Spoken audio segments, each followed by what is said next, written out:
Now, I don't want to bore you with a lot of statistics, but there is one statistic that I think is really relevant and very interesting that I do want to share this morning. From 1960 to 2005, during that 45-year period, the United States population grew by a little more than 40%. During that same time frame, 1960 to 2005, the youth violent crime rate in this country grew by 560%. Now, what in the world's going on here? Well, the research is pointing to 3 factors for why we're seeing such an increase in aggressive behavior amongst our youth. The first 2 I'm just going to mention very briefly. I'm not going to talk about them the rest of the day because you don't have a lot of control over the first 2 factors. I mean, you can decide what you want to do in your own personal life, in your own family life, but you don't necessarily decide what everybody else is going to do. The third factor, though, we're going to spend some time on because you have a ton of control over the third factor.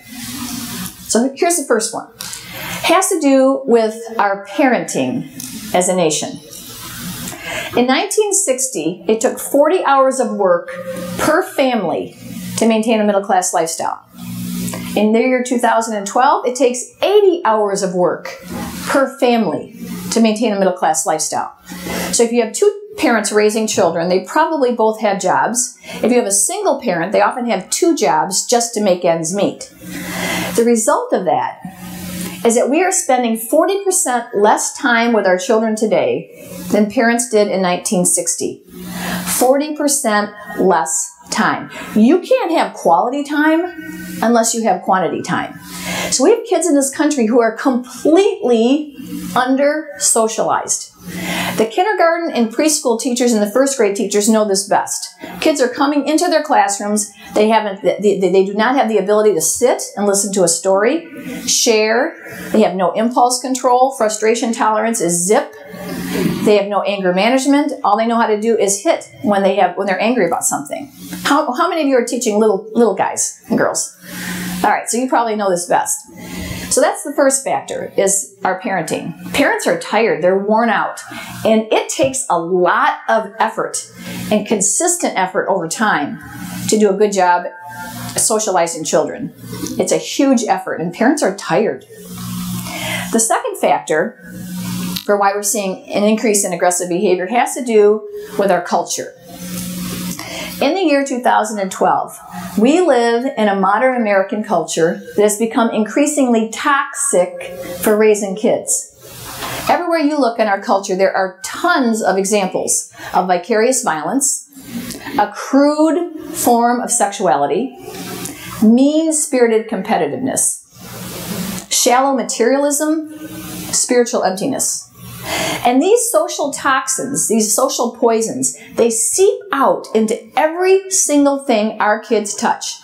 The television programs they're watching, the movies that they see, the music lyrics that they're listening to, the kind of video games they're playing, what they have access to on the internet. Ellen Goodman, who's a nationally syndicated columnist, wrote an article a while back that really struck me as a parent. I have 2 kids of my own.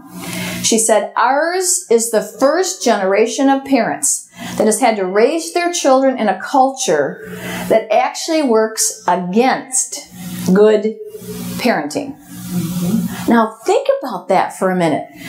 Previous generations have at least had the culture working for them, trying to purport the values that we all hold near and dear. Respect, responsibility, civility, decency, honesty, hard work, delaying gratification, sexual modesty. These are not the values out there, so even excellent parents right now have an uphill battle. How many of you are parenting? Raise your hand. How many sometimes feel like you struggle with the toxicity of the culture as you're raising your children? Right?